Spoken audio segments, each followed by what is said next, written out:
Muy buenas noches, bienvenidos a En Contexto aquí en las pantallas de NPI. Les saluda Fito Cabral, Estela Ruiz Díaz, quien también está conduciendo este programa. Ahora está ausente porque, bueno, tiene un viaje al exterior y ya está con todos los preparativos, pero se va a sumar nuevamente en 2 semanas más. Hoy vamos a hablar de un tema que fue un tema de debate durante todos estos días y tiene que ver con las estaciones de servicio en nuestro país.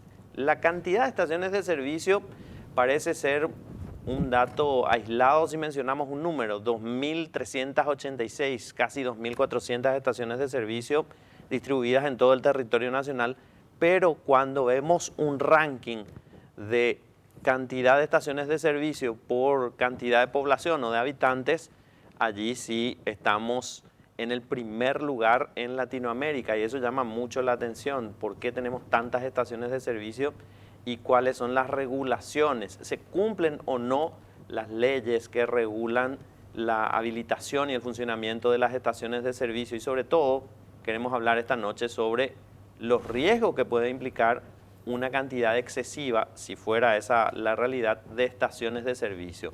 Por lo menos somos el país que más estaciones de servicio tiene por cada 100.000 habitantes. Es un dato que nos daba meses atrás el director de aduanas, el director de la Dirección Nacional de Aduanas, y nos decía: Paraguay tiene casi 2.600. Bueno, el último dato que vimos es 2.386.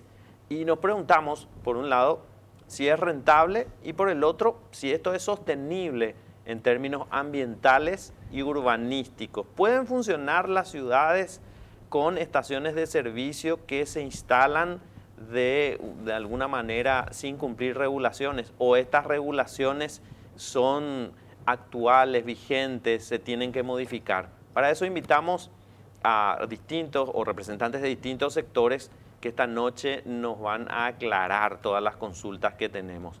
Primero quiero presentar a José Silvero, él es director de Recursos Hídricos del MADES. Don José, buenas noches, ¿cómo estamos? Buenas noches. Y bueno, realmente el tema que nos toca debatir hoy, realmente es un tema interesantísimo y de mucho riesgo. Vamos a hablar también con Guillermo Parra, él es gerente de distribuidoras de combustibles asociadas del Paraguay, DICAPAR, y nos aclaraban que las distribuidoras no son propiamente las propietarias o quienes rigen o gerencian las estaciones de servicio, sino que son las que traen, importan el combustible. ¿Qué tal, don Guillermo? ¿Cómo estamos? Buenas noches, Fito, los compañeros panelistas y la amable teleaudiencia. Gracias por estar acá. Gracias por la invitación también. También está con nosotros Carolina Pedroso, directora de Evaluación de Impacto Ambiental del MADES. Carolina, ¿cómo te va? Buenas noches, Fito, a los compañeros panelistas, a la audiencia, y estamos a las órdenes para tratar de aclarar lo que al MADES le compete en el proceso de evaluación para las instalaciones de las estaciones de servicio.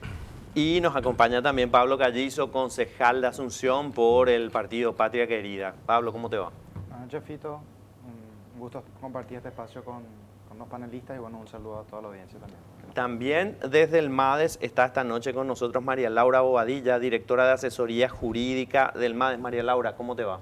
Muy buenas noches, Fito, a los compañeros, y estamos aquí, ¿verdad?, desde el MADES, ¿verdad?, desde el rol de la competencia que tiene el MADES, ¿verdad?, para poder aclarar las dudas que se tenga con la referencia a las estaciones de servicio. Quería empezar justamente con vos, María Laura, porque bueno, una de las preguntas que nos hicimos todos estos días es: ¿cuál es el marco legal? ¿Qué ley es la que rige y que le da al MADES facultades para, bueno, decir se puede instalar o no se puede instalar una estación de servicio, cumple con las normas? ¿Cuál es el marco legal y qué establece ese marco legal? Bueno, en primer lugar hay que entender que el Ministerio del Ambiente es una autoridad que tiene varias leyes. Entre ellas está la Ley 294 de Evaluación de Impacto Ambiental y su decreto reglamentario. En el decreto reglamentario establece las actividades o obras que deben obtener una evaluación de impacto ambiental.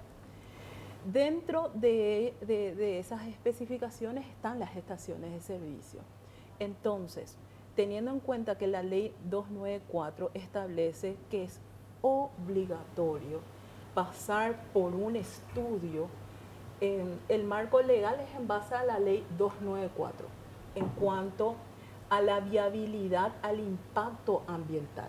Ahora bien, la habilitación para el funcionamiento son otras instituciones, los municipios, el MIC, que también, ¿verdad?, es competente en el área de estaciones de servicio. El MADES no puede decir esta estación de servicio no se puede habilitar. Lo que puede decir es no cumple con este requisito que Ambientalmente. Ambientalmente. Exacto. En términos ambientales Sí. no cumple con este requisito. Exactamente. Esa es la regulación, digamos, que rige para el MADES en cuanto a habilitaciones o funcionamiento de estaciones de servicio. Lo que hay que aclarar bien es que cuando presentan a la institución, presentan bajo declaración jurada indicando cuáles son los impactos. Y dentro de su plan de gestión ambiental pues se establecen las mitigaciones. Inclusive, de acuerdo a los informes técnicos de las áreas temáticas, vuelvo a repetir, el MADES es muy transversal, ¿verdad? Hídrico, vida silvestre, aire. De acuerdo a esos informes se exigen las medidas. Entonces, desde el Ministerio, no solamente con esta norma que adoptamos del INTN, que es la resolución MADES 435 que adoptó la norma INTN, es a través de los informes técnicos que se van evaluando caso por caso para ir exigiendo qué requisitos se le va a ir exigiendo a aquellas estaciones de servicio. A Pablo le quiero preguntar, ya que estás en la Municipalidad de Asunción y que estás hablando mucho del tema, estás haciendo muchas publicaciones en redes sociales, también, ¿cuál es la regulación, cuál es el marco legal en la municipalidad y sobre todo, ¿se está cumpliendo o no se está cumpliendo ese marco legal con la habilitación de estaciones de servicio? Bueno, la normativa que tenemos nosotros es la ordenanza 711, que habla justamente de las estaciones de servicio. Ya viene de hace un tiempo, ¿verdad? Esta es una actualización, la que fue del año 2011. Y este año nosotros quisimos implementar nuevas actualizaciones en base a recomendaciones técnicas, ambientales, recomendaciones urbanas. Lastimosamente no conseguimos los votos en su momento, tuvimos solamente 10 de los 13 que necesitamos.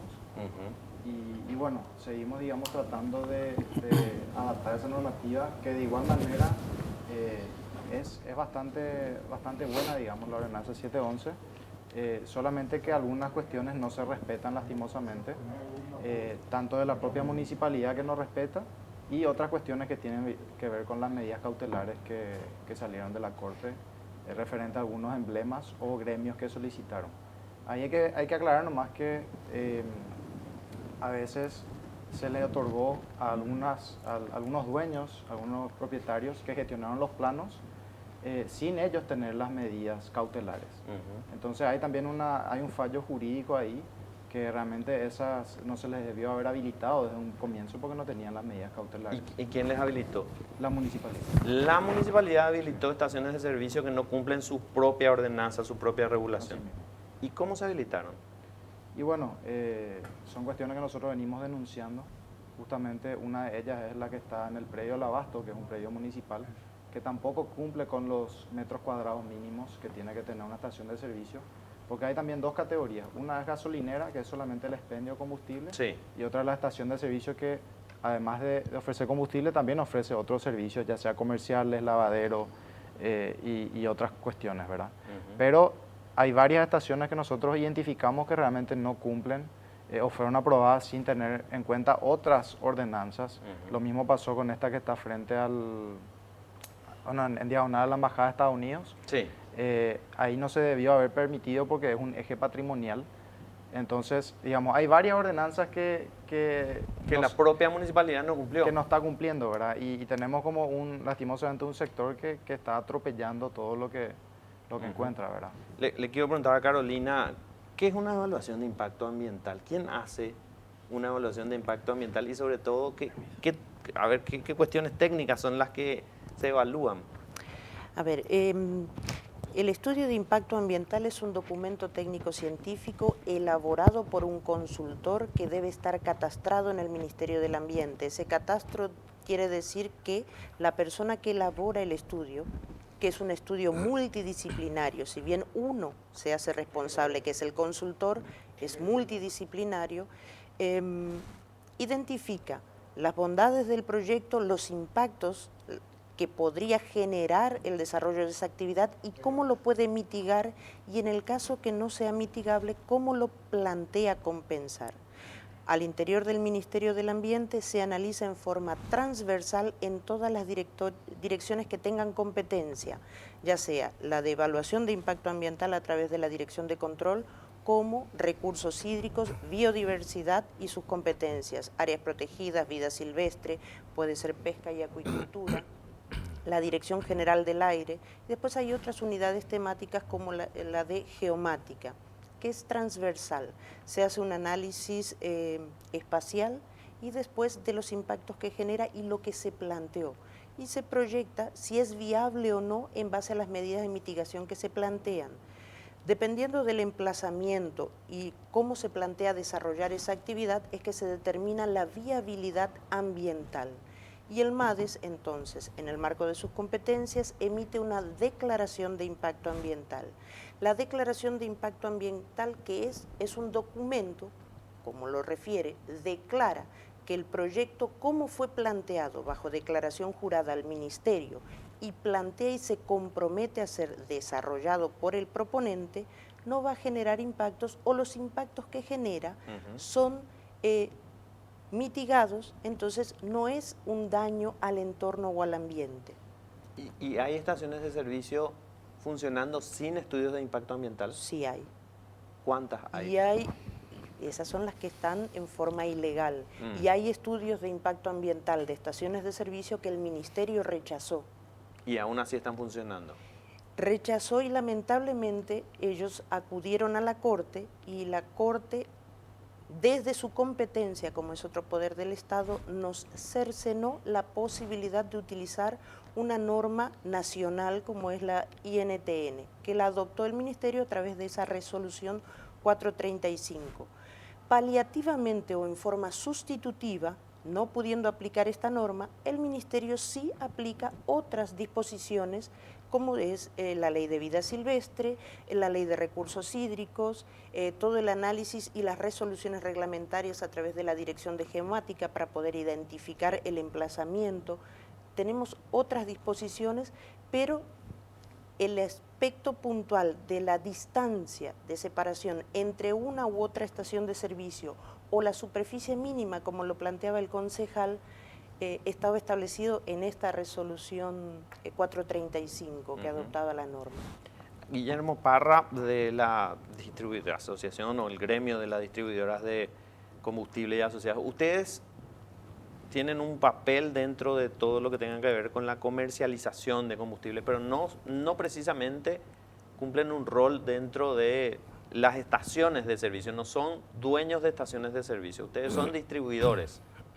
Bueno, el principal papel de las distribuidoras de combustibles es que dan lugar a las estaciones de servicio, digamos que son quienes generan la aparición de estaciones de servicio, ¿verdad? Porque justamente una de las disposiciones del MIC, a través del decreto 10.911 del año 2000 y los cambios que hubo en el tiempo, establece hoy en día que para que una distribuidora de combustibles esté habilitada por el MIC, tiene que tener 40 estaciones de servicio habilitadas. O sea, sí son dueños de estaciones de servicio. No son dueños. Tienen que tener 40 estaciones de servicio habilitadas con el emblema de esa distribuidora. Correcto. Los propietarios pueden ser 40 personas físicas o jurídicas diferentes. Claro, ustedes son emblemas. Los emblemas. Entonces esos emblemas, para que una empresa sea emblema, tiene que tener 40 estaciones de servicio trabajando con ese emblema y tiene 6 meses para hacerlo.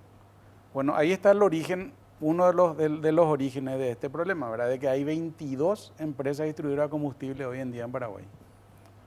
Entonces van apareciendo nuevas empresas distribuidoras de combustible que va generando la necesidad de cada uno de ellos de habilitar 40 estaciones de servicios más en 6 meses, ¿verdad?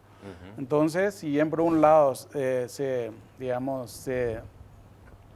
hace más dispersa o hay más competencia, ¿verdad? Lo cual es bueno desde el punto de vista de la competencia, por otro lado genera este tipo de situaciones, ¿verdad? ¿Y de Entonces dónde hay que buscar viene? ahí el trade-off, el balance, ¿verdad? Entre pequeñas distribuidoras que Claro. no tienen la capacidad de importación o las plantas de almacenaje o la logística para garantizar la calidad del producto a través de toda la cadena, ¿verdad? Versus las empresas ya que tienen esa capacidad y son empresas grandes que tienen mucha cantidad de estaciones de servicio y tienen ya esa capacidad que garantiza la calidad. Entonces, en el mercado paraguayo de hoy conviven 22 emblemas o 22 distribuidoras de combustibles, cada una con su característica propia. Entonces ahí nace la necesidad de la apertura de estaciones de servicio. O sea que esa es la participación de las distribuidoras. Claro, ¿y de dónde nace ese número de 40 estaciones de servicio para que un emblema pueda ser distribuidor? Y un número arbitrario que estableció el MIC a través de sus disposiciones legales. Claro, pero que está generando la necesidad de abrir estaciones de servicio No, para que... se podría exigir más, por ejemplo, que sea 100 ya para que no se abran ya nuevas. No quiere decir abrir Para más. que no haya nuevos emblemas. Sí, que hagan cambio de emblema nomás las estaciones de servicio existentes, ¿verdad? Ujú. Claro, pues lo que estamos analizando como el tema Sí. de fondo es la cantidad de estaciones de servicio que Sí. tenemos para un país con 6.810.000 habitantes. Hay un ranking, hay un cuadro que vi en las redes sociales de Pablo, el segundo cuadro creo que es, Jenny, no sé si lo tenemos ahí a mano, que nos sitúa como el país con más estaciones de servicio por cada 100.000 habitantes. Enseguida vamos a tener ese Sí, cuadro. es interesante, sí, sin duda alguna, Paraguay encabeza o está entre los primeros en cualquier ranking que se haga de estaciones de servicio por habitante, por kilómetro cuadrado, pero yo creo que lo más indicativo es por vehículos, ¿verdad? Por cada 10.000 vehículos, eso incluye motos, ¿verdad? Y en ese ranking de por cada 10.000 vehículos, a mí me tocó hacer un trabajo para un encuentro hace un año y medio aproximadamente de la Asociación de Asociaciones de Operadores de Estaciones de Servicio, que se llama CLAEC, de Latinoamérica. Y Paraguay no estaba tan mal ahí, ¿verdad? Estábamos al mismo nivel que Perú, por debajo de Brasil, pero todavía alto, ¿verdad? Sí. Estábamos como 10 estaciones cada 10.000 vehículos, mientras que la mayoría estaba entre 2 y 4, ¿verdad? O sea que es un número alto, ¿verdad? Sí. Pero bueno, no estamos por lo menos en un grupo ahí arriba, ¿verdad? Pero en compañía de otros países. Sin duda, este es un tema a abordar y tiene muchas aristas, como vimos, ¿no? La arista comercial, la arista legal del Sí. nacimiento propiamente de la estación a partir de una distribuidora. Lo que mencionó la gente del MADES, a mí me tocó trabajar también en la elaboración de esa norma ambiental que mencionaron, fue en enero de 2019. Sí. Una norma ambiental muy completa que se trabajó en el INTN con todos los actores del sector. Esa norma, como todas las normas, es voluntaria, pero se hizo cumplimiento obligatorio a través de la resolución 435, ¿verdad? De agosto de 2019. Pero en diciembre de 2019, algunas empresas obtuvieron una acción de inconstitucionalidad en contra de esa resolución. Sí. Entonces a ese grupo de empresas se les tienen luz verde para no cumplir. Claro, se suspenden los efectos de esa norma y pueden operar sin cumplir esa norma. Unos meses después, ese mismo grupo de empresas hizo lo mismo con la ordenanza resolución, con municipal. la ordenanza 7 de 2011. Sí. O sea que eliminaron los dos elementos que había en serie, porque tenían que cumplir los dos, la resolución 435 y la ordenanza 7 de 2011. De un plumazo eliminaron los dos y tuvieron arco libre para Claro. no cumplir lo que estaba escrito. ¿Eso qué hizo? Sí. Abrió, ¿verdad?, el luz verde y, El bueno, y grifo, se acoplaron ahí, a partir de ahí un montón de otras Claro, hacer una acción de constitucionalidad. empresas, y ¿verdad? sí. Sentaron un precedente porque, bueno, no querían estar en desigualdad de condiciones y ahora no sé cuántas empresas o propietarios de estaciones ya obtuvieron la misma acción. Entonces se desvirtuó totalmente lo que se pretendía con esa norma paraguaya y con la ordenanza municipal, que por cierto ya tenía 20 años de antigüedad para esa fecha. Hay dos normas que no se están cumpliendo. Sí. Acá está el cuadro, ahí atrás lo tenemos, podemos poner en pantalla que, bueno, lo veía y tiene como fuente justamente a la Comisión Latinoamericana de Empresarios de Combustible, CLAEC, y ahí estamos como, bueno, número 1 con 2.396 estaciones de servicio para 6.810.000 habitantes. Estaciones de servicio dividido cada 100.000 habitantes, tenemos 35 estaciones de servicio cada 100.000 habitantes y somos número 1. Pero hay otros criterios, hay otros indicadores. Le quiero preguntar a José Silvero, director de Recursos Hídricos del MADES. Cualquier actividad humana puede tener un impacto en el ambiente, no necesariamente una estación de servicio, pero bueno, las estaciones de servicio, que es lo que estamos analizando hoy, pueden aparentemente tener impacto en el aire y en los recursos hídricos. En los recursos hídricos, ¿qué tipo de impacto puede tener y cómo se da ese impacto? Bueno, como ustedes entenderán, los combustibles, los derivados del petróleo son sustancias peligrosas, son sustancias tóxicas, son sustancias que, digamos, tienen un comportamiento especial con el agua, ¿verdad? Digamos, a condiciones atmosféricas normales, a temperatura ambiente y digamos, al aire libre, hay una dificultad para, digamos, mezclarse el aceite con el agua, ¿verdad? Eso es muy fácilmente, sabemos todos, ¿verdad? Pero no es tanto así cuando hablamos de aguas subterráneas. En aguas subterráneas tenemos una situación bastante distinta, ¿verdad? La poca presencia de oxígeno o la escasez de oxígeno dificulta mucho justamente digamos, la degradación de los componentes orgánicos.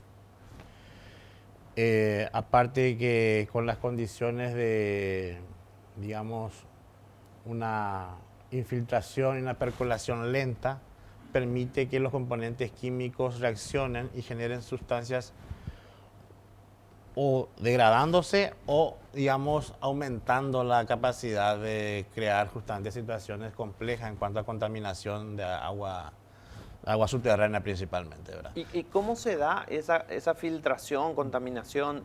¿Se da sí o sí con una estación de servicio o tiene que haber un daño en las instalaciones de la estación de servicio para que...?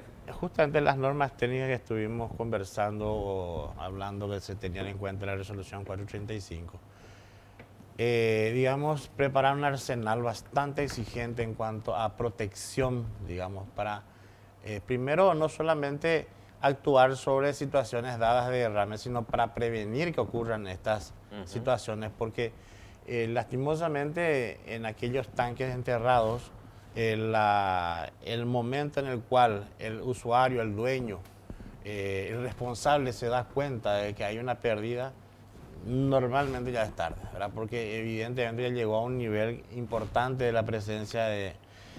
Y bueno, dentro de este marco... Claro, tiene que haber una pérdida muy grande para que él en sus mediciones diga, no puede ser, yo acá tenía 100.000 litros y ahora hay 90.000 y solamente vendí 2.000 litros, acá me faltan 8.000, tuvo que haber una filtración. Ese es un análisis básico fundamental que día a día hacen las estaciones de servicio. Lo vemos siempre con unas varas que meten allí en los tanques. Eso básicamente es un sistema de monitoreo, ¿verdad? Y bueno, ahí empiezan las dudas, o será que hubo problema en el contagio o realmente hay pérdida, ¿verdad? Esa es la duda siempre. Y bueno, dentro del arsenal técnico que se tiene en cuenta para la protección y conservación de aguas subterráneas en relación a proyectos de estaciones de servicio, están lo que se denominan pozos de monitoreo, ¿verdad? Estos pozos de monitoreo son de carácter obligatorio o sea, en realidad son exigencias del MADES, ¿verdad? Sí. Y que corresponde el cumplimiento por parte de las... digamos, de las empresas. ¿Qué es un pozo de monitoreo? Bueno, es un dispositivo parecido al pozo donde se saca agua, pero un poco más fino, donde te permite sacar y meter un testeador, un muestreador, y donde te permite, digamos, detectar la presencia de aceite en el... Claro, pero es un pozo de agua. No. Es un pozo especial, un pozo de monitoreo revestido de plástico, o sea, eso está sellado. Pero obviamente que tiene que haber un contacto, ¿verdad?, con el suelo que justamente que te permita conocer si ese suelo que está cercano a la estación de servicio está o contiene o no. En la estación de servicio. servicio. Dentro de la estación. Digamos, está entre los tanques enterrados. Correcto. Correcto. En medio de todos esos tanques tiene que haber un pozo de monitoreo. En realidad, como mínimo deberían ser 4 o 5. Ujú.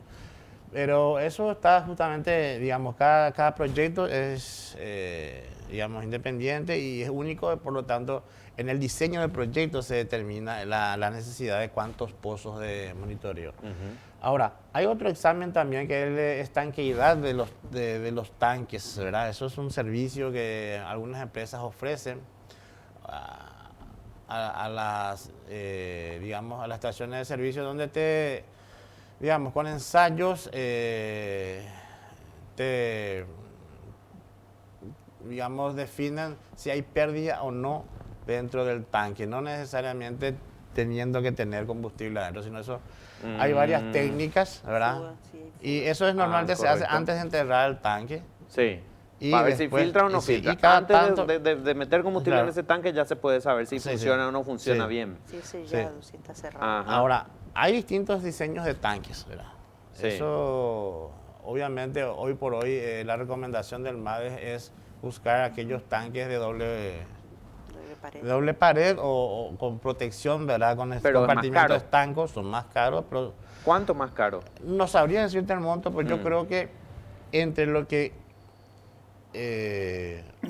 gastaría la empresa de ser detectada la presencia de un derrame completo, porque hubieron casos, usted no lo cree, acá no en Asunción no se detectó, pero sí en el interior del país, Sí. casos en donde habían 3 estaciones de servicio, y estamos hablando de una estación moderna Sí. y una que ya tenía su antigüedad con una tecnología bien obsoleta y otra que estaba en desuso. Ujú. Prácticamente chatarra y todavía con los tanques adentro. Sí. O sea, llegó en un distrito la denuncia de que en los pozos salía gasoil. Sí. Y evidentemente hemos... En los pozos de las viviendas de la viviendas. zona, al sacar, veían que el agua tenía combustible. 3-4 centímetros de aceite. Claro, porque se separaba Se allí. separa. Sí.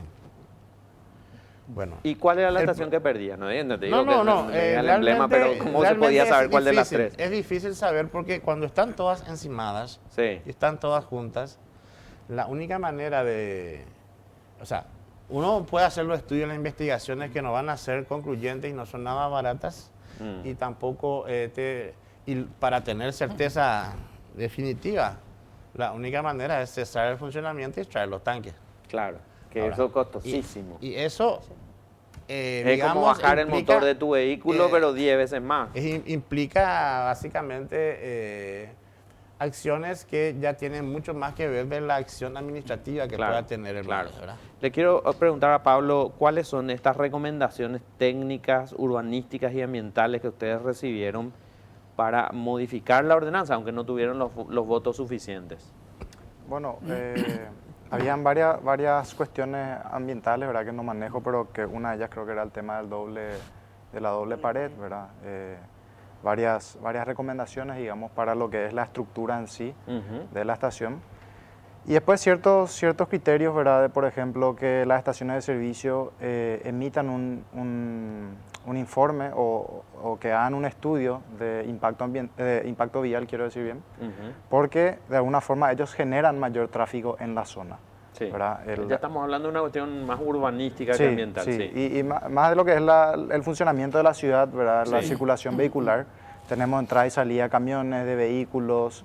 Entonces, de alguna forma genera un impacto vial, como cualquier otro emprendimiento grande, supermercado, shopping. Entonces, una de las exigencias también iba a ser incluir que ellos realicen algún tipo de mitigación, porque hay varias formas de mitigar los efectos del tránsito a través de extender las veredas, colocar semáforos, colocar dársenas para buses. Entonces, hay también una ordenanza que habla sobre eso, pero no están incluidas ahí las estaciones de servicio. Entonces, la idea era incluirles también a ellos porque también generan esa demanda vehicular.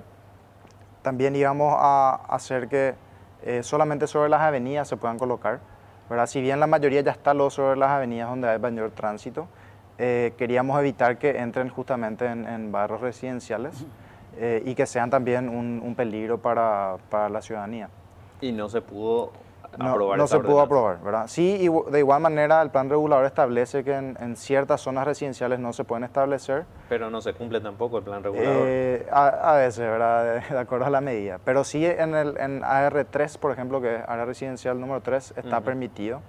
Entonces la idea era también tratar de sacar eso. Don Guillermo, hay algunos de los miembros de DICAPAR o la DICAPAR presentó también alguna acción legal contra las ordenanzas tanto del MADES como de algún municipio. Sí, algunas como distribuidora y otros como operadores. Es por lo que te dije, ¿verdad? Sí. Se generó un caos que hizo, bueno, que obligó a todo el mundo a hacer lo mismo, ¿verdad? Porque esta acción de inconstitucionalidad no termina de resolverse, ¿verdad? Claro. Ya en un caso hace un año, va a ser 2 años, en el otro 1 año y medio, ¿verdad? Sí. Es provisorio eterno, ¿verdad? Sí. Porque no se analiza la cuestión de fondo, nunca. Y es importante lo que mencionó Pablo, ¿verdad? De que el enfoque, o sea, hay 2 enfoques. Uno es que la ordenanza municipal tiene un fin específico para regular la habilitación de estaciones y el aspecto urbanístico. De hecho, en la ordenanza, la parte de la ordenanza municipal donde hace mención a la estación de servicio, es justamente, dice capítulo 2, componente urbanístico. Eso es porque ese es el criterio con que se analiza la habilitación o no de una estación de servicio, desde el punto de vista urbanístico. Claro.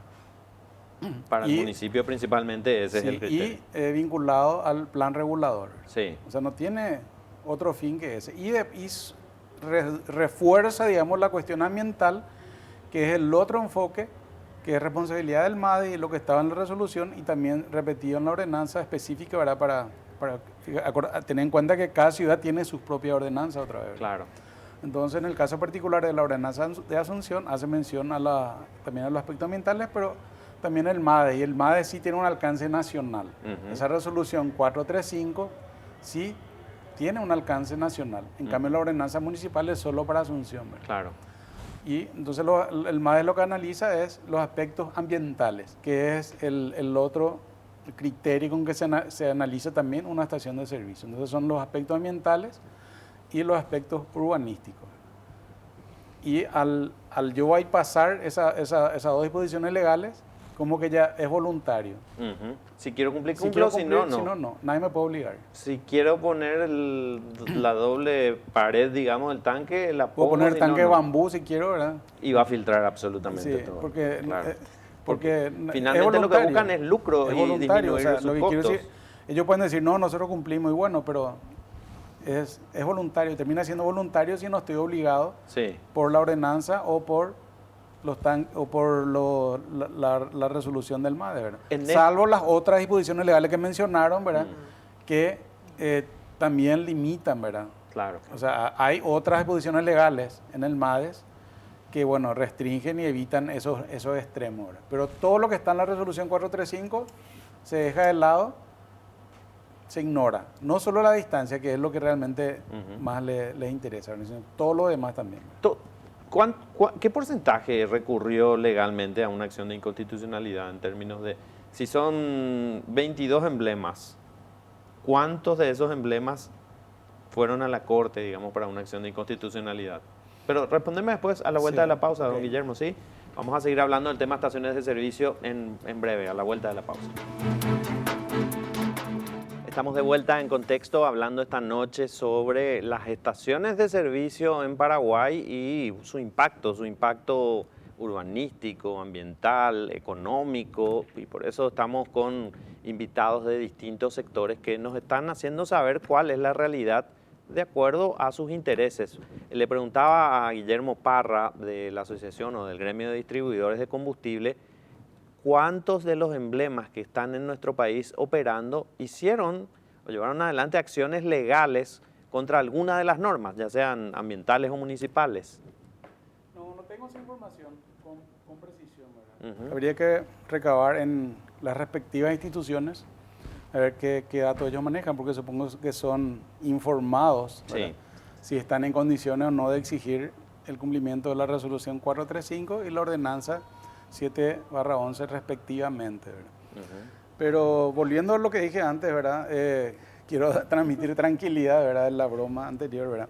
de que las empresas en general sí toman el cuidado, ¿verdad? Obviamente nadie quiere contaminar, nadie quiere pasar por eso, ¿verdad? Todas las empresas toman seriamente el cuidado de instalar tanque doble pared, cañerías, planos, etcétera, todos los recados para no contaminar, independientemente de que hayan presentado o no la acción de inconstitucionalidad. Claro. Lo que estas disposiciones legales que están siendo bypasadas hacen es protegernos contra la gente, que son los menos, pero los hay también, ¿verdad? O los habría, o los habrá, no son serios y por ahí no hacen sus instalaciones tan bien como debieran hacer, ¿verdad? Si bien pues deben ser una minoría, pero debe haber, y no está bien que exista esa posibilidad, Claro, que exista esa salida, ¿verdad? La lógica es, si un grupo de estaciones de servicio presentó una acción de inconstitucionalidad ante la justicia para no cumplir las normas ambientales o municipales, y eso les permitió habilitar y operar con esas estaciones de servicio sin saber si cumplen o no, entonces bajo esa lógica otros emblemas se sumaron e hicieron la misma acción Así mismo, para estar en igualdad de condiciones. para estar en igualdad de condiciones. Y realmente Pero el están en punto igualdad de condiciones exponiéndonos a todos, porque lo que hicieron es ver si podían incumplir o no pasar por ese trámite ambiental y municipal.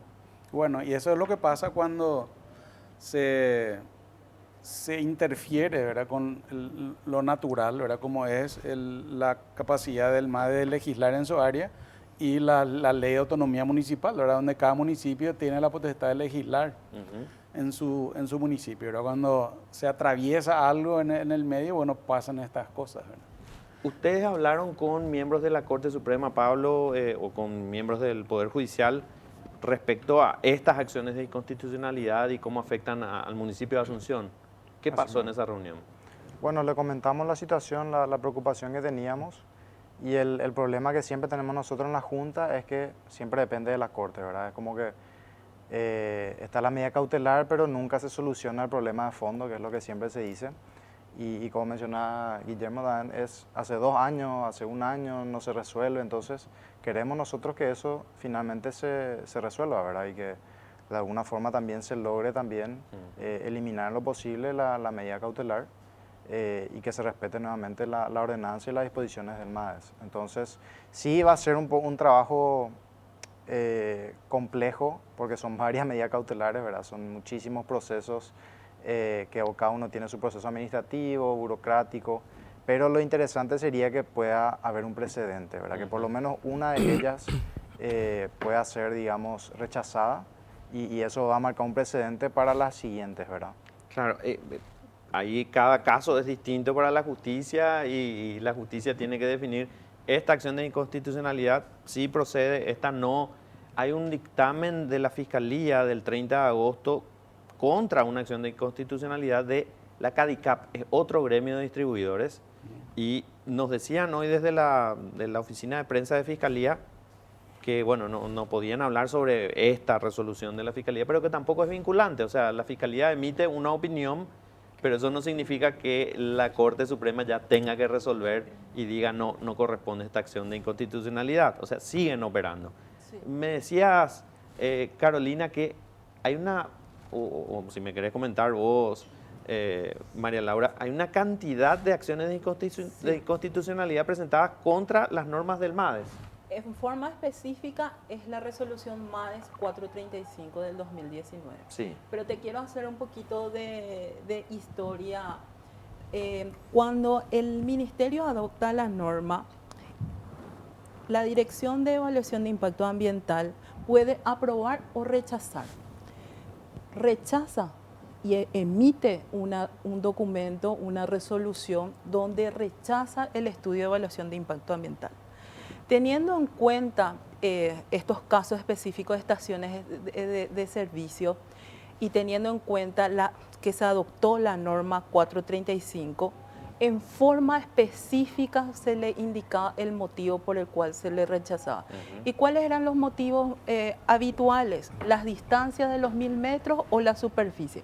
Pero en la resolución de rechazo indicaba en forma clara: La primera acción de inconstitucionalidad recibida en el ministerio fue de Cadipac, Esta que ahora rechaza la fiscalía. Sí. en el cual Cadipac contiene aglutina a varias personas jurídicas, voy a decir. Sí.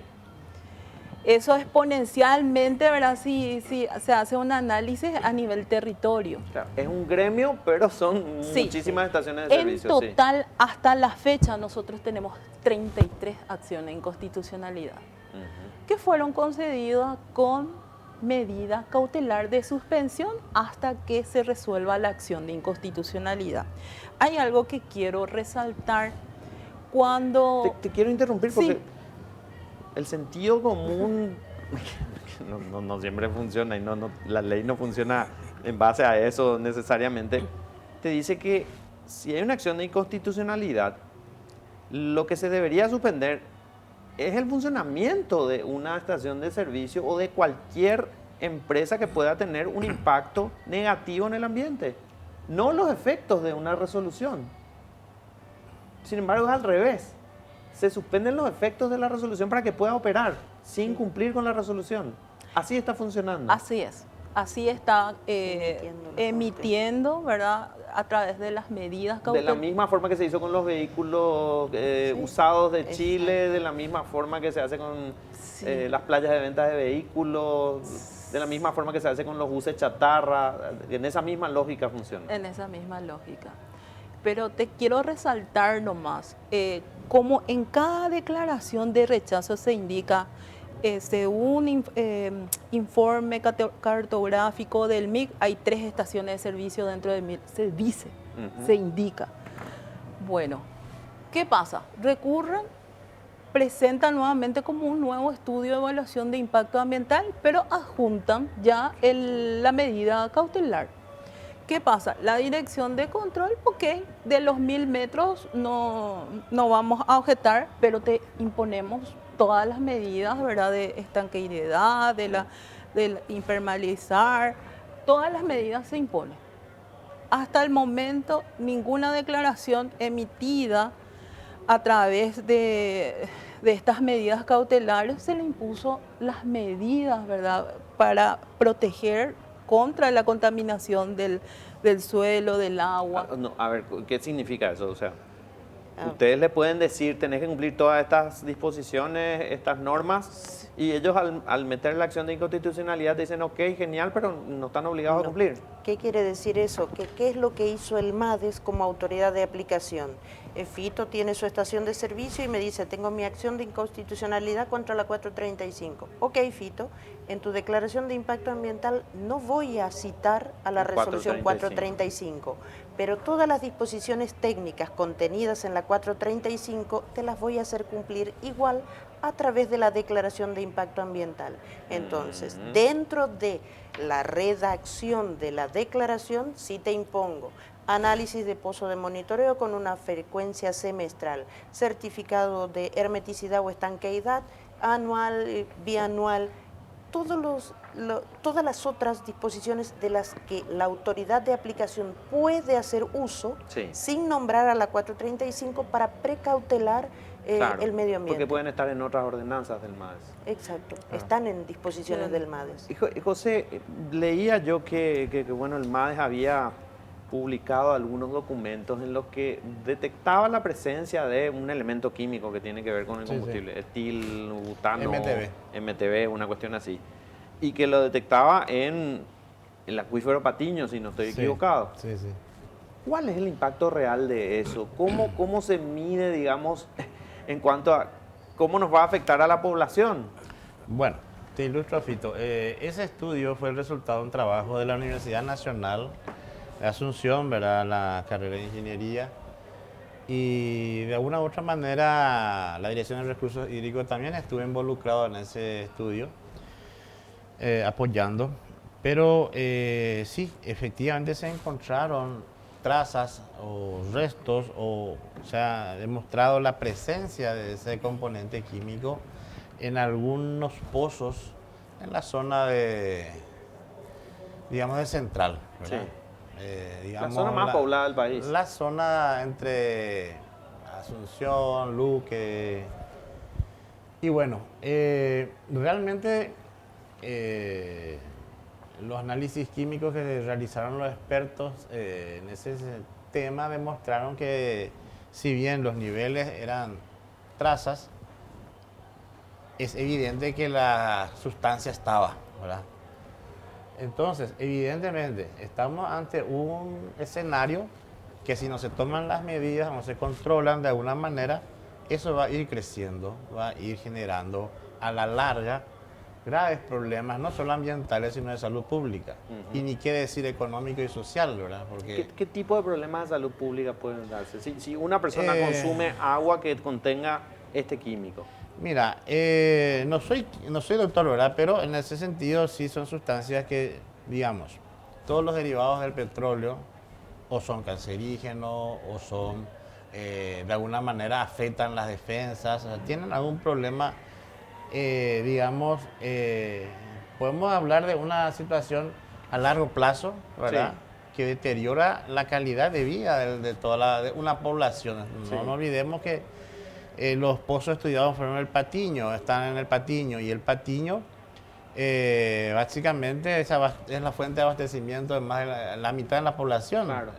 Ahora, ¿se puede atribuir la presencia de ese elemento exclusivamente al petróleo, a los derivados del petróleo? ¿O puede ser alguna otra industria que...? El MTB es un aditivo que se coloca a los combustibles para mejorar su capacidad de octanaje, o sea, su facilidad de generar energía en el motor, ¿verdad?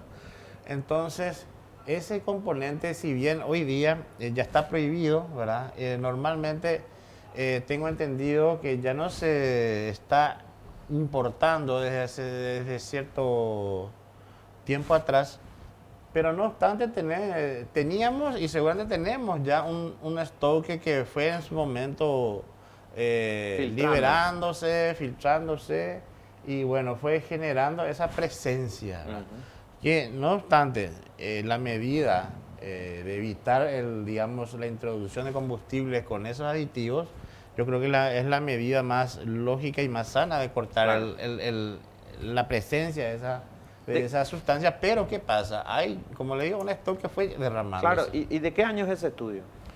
El estudio, si mal no recuerdo, es de Cabezón Ingeniero Facetti, es de aproximadamente 16, 17. Claro, y don Guillermo, ustedes conocen, me imagino, este aditivo, y a partir de qué año se dejó de importar o se dejó de utilizar.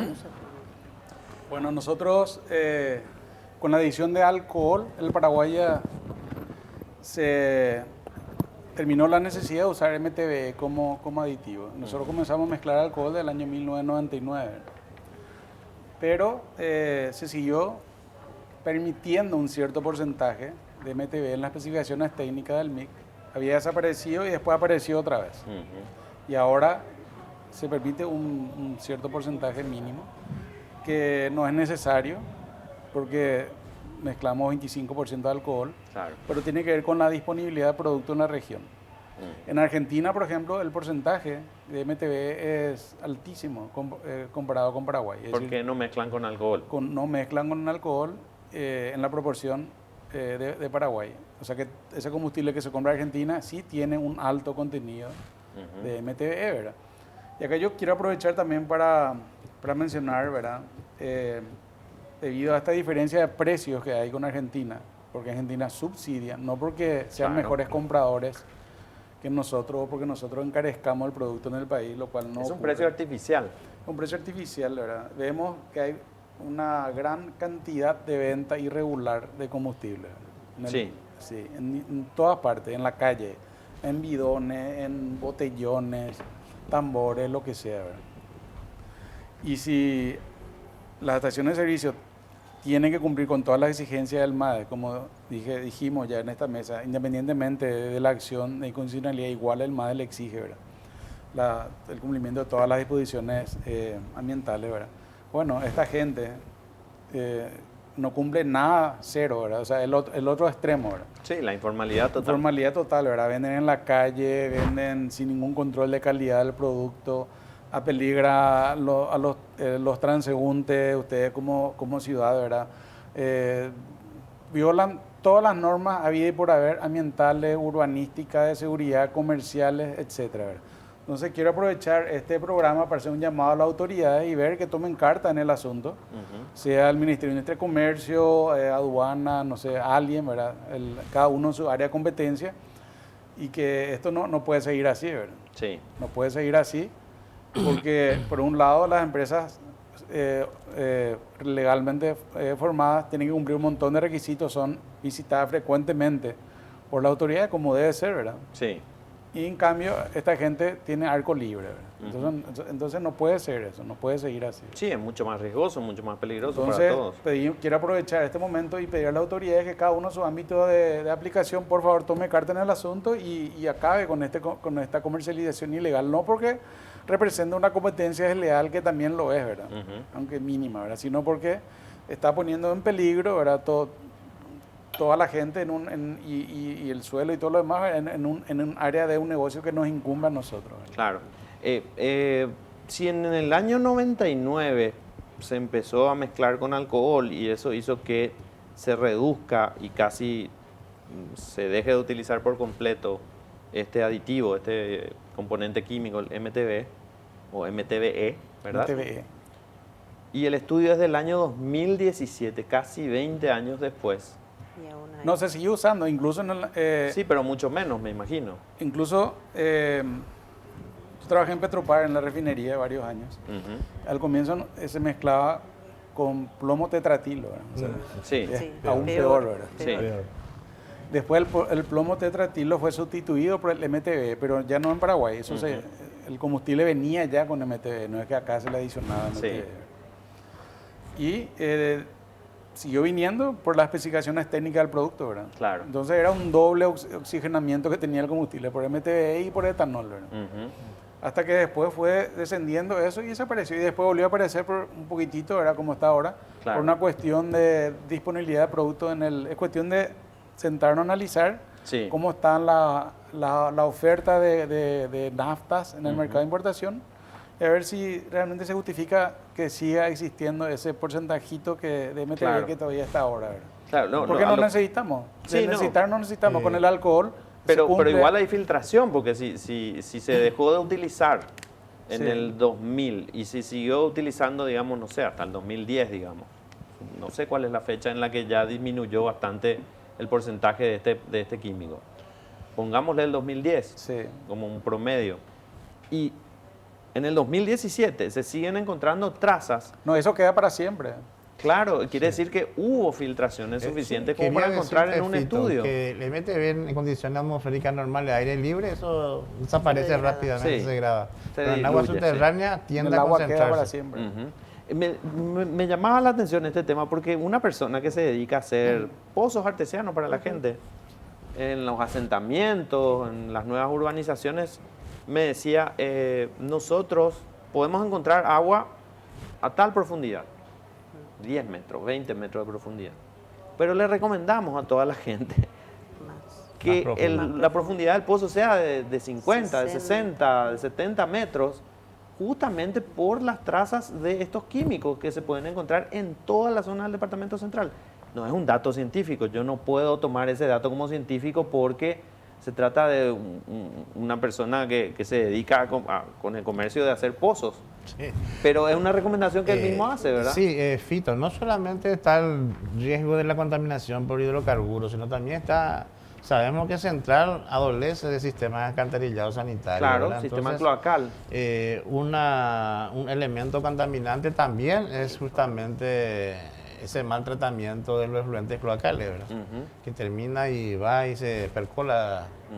Entonces, o sea, en realidad los problemas para el agua subterránea en el departamento central son muchísimos, aparte de lo que Claro. es el MTB. Y la concentración de este comercio, de las estaciones de servicio en un área como el departamento central, ¿es riesgosa o no en términos ambientales? Hay un mapa que tiene unos puntitos rojos que te pasé ahí, le pasamos ahí a la producción, que también lo subían en redes sociales después de un trabajo que hacía Fotociclo, El Surti, unos medios de comunicación, y en ese mapa se muestra, ahí está, los puntitos rojos son estaciones de servicio en el área metropolitana de Asunción. ¿Esto implica o no implica un riesgo, esta concentración de estaciones de servicio? Aunque cumplan todas las En normas. términos de riesgo es alto. Ahora, fíjense la concentración, el hacinamiento, vamos a decir, ¿verdad? Esperemos que todas cumplan la norma técnica de Sí. protección. Suponiendo que todas cumplan, aunque no tengan acciones de inconstitucionalidad y si- o aunque tengan, Y si todas todas cumplen. cumplan perfectamente con la norma técnica, es de esperar que no exista contaminación. Ujú. Pero siempre está el nivel de riesgo latente. Sí, Y sabemos bien cuál es uno de los problemas principales del empresario paraguayo, que es la falta de mantenimiento de sus instalaciones. Entonces, ahí está el riesgo. Acuérdense que les comenté hace un momento que en una ciudad del interior habían 3 estaciones, una en desuso, con el Sí. tanque enterrado, seguramente con residuos adentro del tanque, una de data de 30 años atrás que seguía funcionando, pero con pérdida por todos los agujeros, sí, y una estación moderna enfrente. claro. Lo curioso es que la ciudadanía le culpaba a la estación nuevita y no hacía las viejas, ¿verdad? Sí. Pero de que había Que ya son combustible. percepciones de- sí, de la son, gente. ¿verdad? Pero que había residuos de hidrocarburos en los Claro. pozos era realidad. Ahí también entra en sí. lo que estaba en la norma, en la resolución 435, ¿verdad? Que es darle un plazo a las estaciones de servicio antiguas Sí. a que adecúen, ¿verdad?, sus instalaciones conforme a las normas actuales, ¿verdad? Ujú. Y eso Y el supongo, cambio de los tanques. sí, supongo que el MADES lo sigue exigiendo también, por más de que la resolución Claro. esté bypassada, ¿verdad? Dentro de sus otras atribuciones, que se da un plazo a esas estaciones viejas que tienen todavía tanques de pared simple, que vayan pasando a tanques de pared doble, ¿verdad? Sí. Este mapa que estamos observando, la fuente es el Atlas Metropolitano de Asunción. Tiene total sentido, ¿verdad? Porque Sí. las estaciones detrás de qué se van? Detrás del flujo vehicular, ¿verdad? Sí. ¿Y dónde hay más flujo vehicular? Donde hay más población, ¿verdad? Sí. Si vos ves, el 33% de las estaciones del Paraguay están en Asunción y Central. Ujú. Y el 38% de la población está en Asunción y Central. Es decir, hay una correlación directa entre Claro. la cantidad de población, la cantidad de vehículos y la cantidad de estaciones. Esta es una escala, o sea, este es un mapa a escala, no significa que sea, no sé, el microcentro de Asunción. Esto no es el microcentro de Asunción. No, allá es Esto es un área mucho un más área amplia. mucho más grande. Claro. Nosotros incluso hicimos un análisis con estos puntos de Asunción, hicimos mapas de calor y vimos cuáles eran las concentraciones más grandes e incluso hicimos un comparativo de a cuántas estaciones estaban cada uno y encontramos que algunas estaciones de servicio estaban en un radio de un kilómetro, ¿verdad? Los 1000 metros, alrededor de 15 estaciones de servicio. O sea, ya una densidad demasiado grande, que de repente uno dice, ¿verdad? Si vos tenés un vehículo, Claro. un viaje de 5 minutos puede hacer, o sea, en Pero esos es 1000 metros rentable llega a eso. 5.000. Saquemos la cuestión de la ordenanza, saquemos la cuestión de la regulación del MADES y vayamos a la rentabilidad. 15 estaciones de servicio en 1 kilómetro, ¿son rentables? Y algunos van a sobrevivir y otros van a morir. O sea, la lucha es salvaje a ese nivel. Porque ahí quiero aclarar de que el concepto de que la cantidad de estaciones aumenta el costo del combustible no es cierto. Sí, es la competencia y hace que la No, competencia hace que... la cantidad de estaciones no afecta el precio del combustible. Ujú. Porque el margen del operador está reglamentado por decreto. Sí, Es 7.2% del precio de venta al público y recientemente, en el 2022, hace poquito, en el caso del gasoil común se estableció un precio ficticio. Entonces se acotó el margen en el gasoil tipo 3, pero en general el margen del operador de estación de servicio, del estacionero, es 7.2% del precio de venta al público. sí. Entonces, eso está fijo. En la estructura de costo Claro. es siempre 7,2%, independientemente Sí. de la cantidad de estaciones que Pero haya. vamos a otro... El volumen se distribuye Claro. en más estaciones o en menos estaciones, pero Pero no vamos a varía. otro negocio. Yo quiero poner una franquicia de empanadas. Cuando yo me voy a la empresa de empanadas, que sería en este caso un emblema, me dicen, tráeme tu estudio de mercado. Si vos tenés 14 empresas del mismo rubro que venden empanadas, no te voy a dar mi franquicia. Y lo sé porque funciona así. No te voy a dar mi franquicia porque hay 14 empresas de la competencia en la zona y ya están saturados, ya no quieren comer empanadas, ya no quieren saber más nada, aunque sea el día de la empanada. ¿Qué hacen los emblemas cuando se les plantea instalar una estación de servicio en un radio de 1 kilómetro donde hay otras 14 estaciones de servicio? Bueno, ahí vamos hacen al ese la estudio. otra variable. Te decía que el margen por litro es fijo. Sí, ¿Cuál es la otra variable? La cantidad de litros, ¿verdad? El sí, volumen que el vende volumen una de estación. venta. Sí. Entonces multiplicado por el margen te da el margen total, ¿verdad? Y eso es lo que es el volumen que está en juego en esa zona, ¿verdad? Esos litros Sí. es lo que se reparte en esas estaciones. Entonces hay unos ganadores y otros perdedores. Ujú. Es predatorio el tema, ¿verdad? Claro. Pero yo entiendo lo que se plantea. Yo tengo que vender y vendo. Y claro, entonces, Pero si vos querés en vender, términos baja territoriales. 50 guaraníes Sí. que tu vecino y el otro baja 50. Claro, y bueno, pero- en ese lugar se hace una competencia. Yo ¿verdad? sé que no es responsabilidad de ustedes y te vuelvo a No, pero agradecer eso el hecho de explica, que vengas no, pero porque eso nos estás explica, dando ¿verdad? luz, claro. De que el margen es fijo, entonces se pelean por el volumen. Sí, Y el volumen es lo que se reparten. Y ahí es donde entra la competencia, ¿verdad? La promo, la atención. pero ¿qué competencia el puede haber precio. entre 15 estaciones de servicio en 1 kilómetro? No sé, yo por ejemplo voy a cargar siempre la misma porque no puedo hablar a la izquierda, me queda atrás mano, o sea, hay ciertas restricciones también, ¿verdad? O sea, es Prefiero tal emblema, confío más en esa Sí, marca. Sí. hay varias variables en cuanto al consumidor, ¿verdad? Uno es justamente el precio, Sí. la marca y la ubicación, ¿verdad? La ubicación es... Claro, o sea, si dependiera de nosotros, querríamos una estación de servicio Al salir de tu casa. ahí enfrente a mi Por eso- garage para poder. por pero eso no es que puede noso- sobrevivir una ciudad así. Por eso nosotros criticamos tanto en su momento cuando se aprobó esta estación de servicio en la costanera. Sí, Porque prácticamente el municipio le regaló ese terreno, que Sí. está bien, hoy en día capaz no sea utilizado, pero nosotros le estamos cediendo una vía, ¿verdad? Que en primer lugar fue pagado por todos nosotros, ¿verdad? A través del MOPC, que es la costanera, primer tramo y la costanera norte, donde pasan más o menos 30.000 vehículos y le entregamos en bandeja a un emblema para que se beneficie de eso, ¿verdad? Sin dar nada en contrapartida, porque ellos prácticamente de forma gratuita van a usurpar ese lugar. El único gasto que van a hacer es rellenar y van a utilizar por 20, 30 años ese espacio, ¿verdad? Entonces, también ahí mucho de lo que sucede en la ciudad en tema de ordenamiento de tránsito en la parte de vialidad influye, claro, de manera positiva o negativa a cada emblema. pero vos sabés lo que se dice, Pablo. Cuando no se cumple una ordenanza o se modifica el plan regulador o se habilita una estación de servicio sin que cumpla con los requisitos que establece la propia municipalidad, vos sabés lo que se sospecha. Y hay gato encerrado, como se dice. No, la lucha es brutal ahí a ese nivel, por eso tienen los shops, ¿verdad? Ujú. Más o menos el 20% del ingreso a una estación es su tienda. Y ahora ya es tienda, farmacia, o sea, acá hay más cosas, Sí, ¿verdad? sí. Y también tienen competencia, ¿verdad?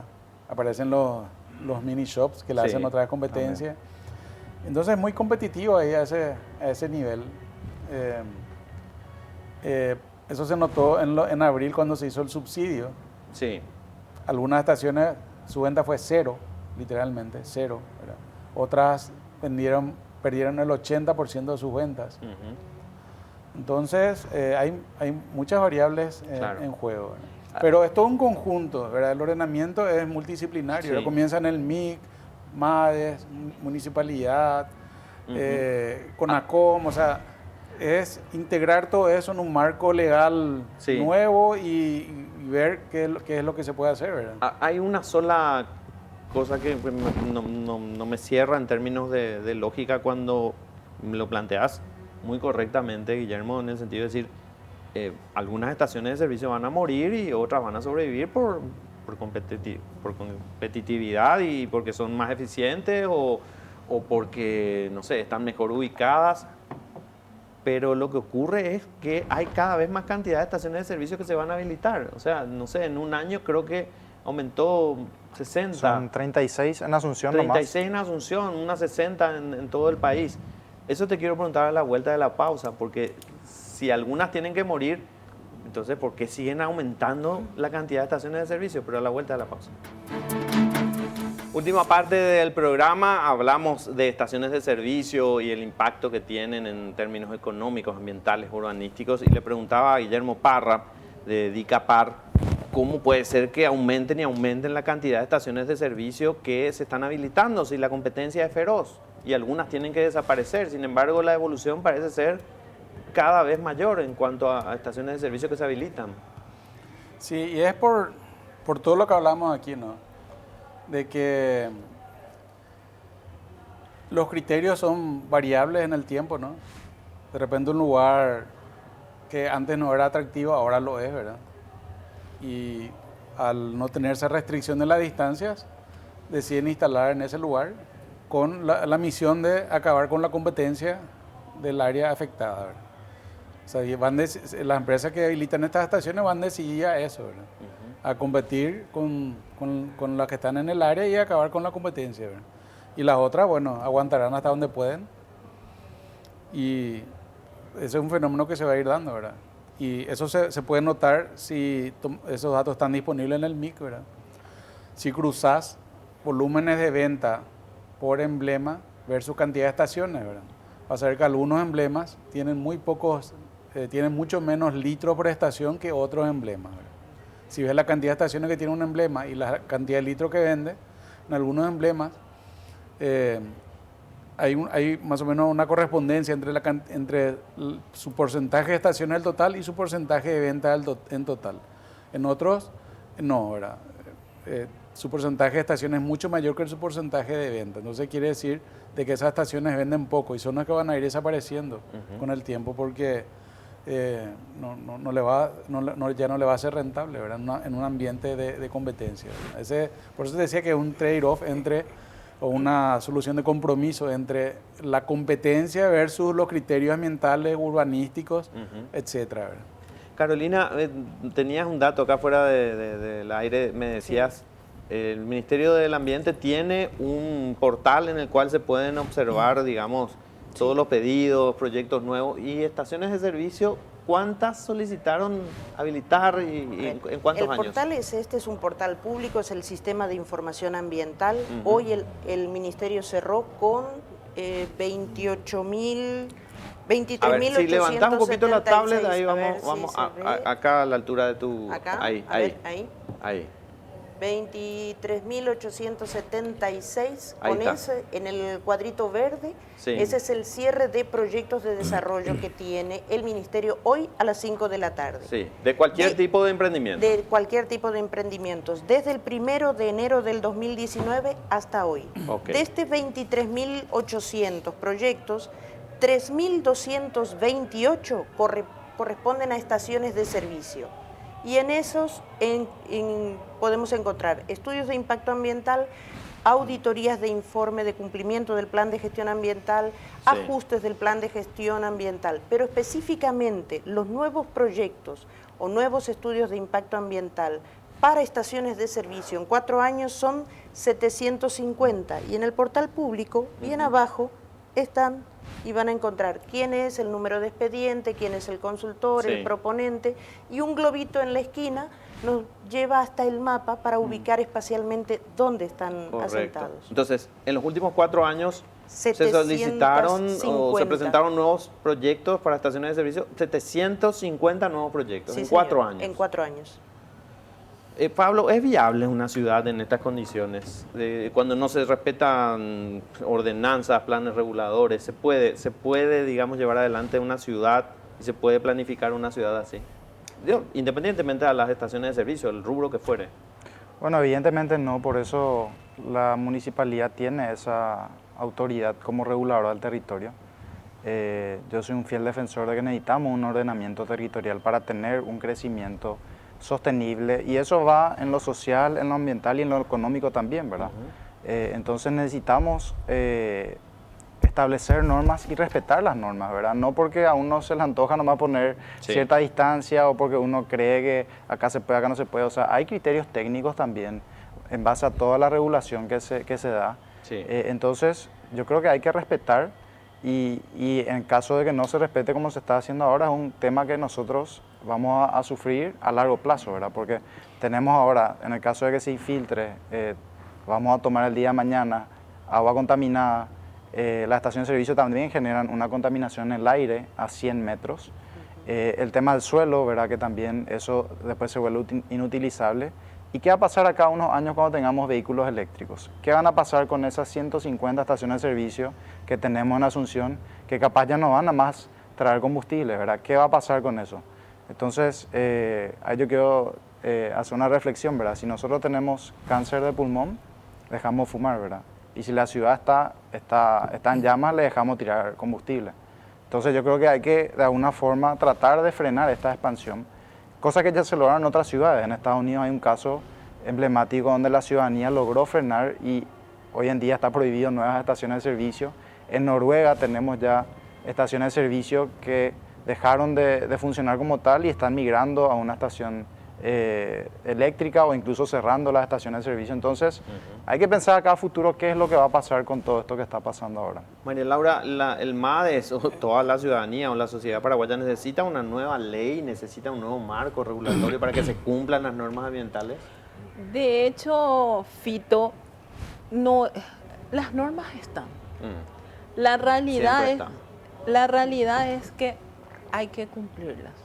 Ese es el grave problema que hay. Las normas están, los marcos normativos y las normas técnicas están, porque quiero también indicar que están las normas internacionales que el Ministerio puede adoptar. La ley 294 nos permite, cuando no hay parámetros, podemos adoptar normas internacionales o principios que rigen la materia.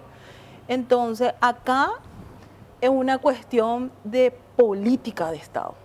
O sea, la situación es una política de Estado, las normas están y no se cumplen lastimosamente, que estamos en un Estado de Derecho con garantías y presentan las acciones de inconstitucionalidad y hasta el momento no son resueltas, pero obtienen medidas cautelares.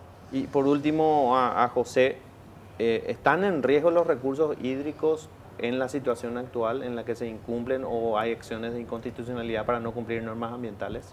Bueno, totalmente, ¿verdad? Los riesgos están firmes, ¿verdad?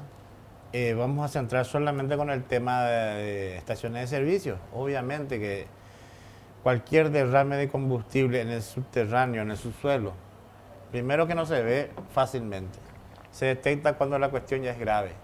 Los acuíferos no se limpian.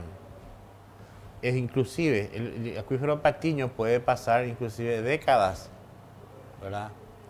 O sea, ¿cómo se recupera un recurso subterráneo? Con muchísima plata, eliminando el foco de contaminación primero. O sea, y ponete una ciudad como Asunción o cualquier ciudad de central.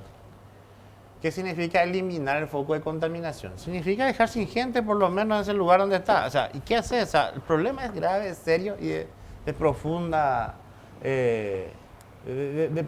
raíz, ¿verdad? Que nos va realmente las generaciones futuras, sinceramente, no sé, vamos a dejar una ciudad inviable. Les agradecemos mucho la presencia aquí esta noche a todos ustedes porque es un tema que se va a tener que seguir debatiendo y se va a tener que encontrar un acuerdo en toda la sociedad y entre todos los sectores. Nosotros vamos a reencontrarnos la próxima semana aquí en Contexto.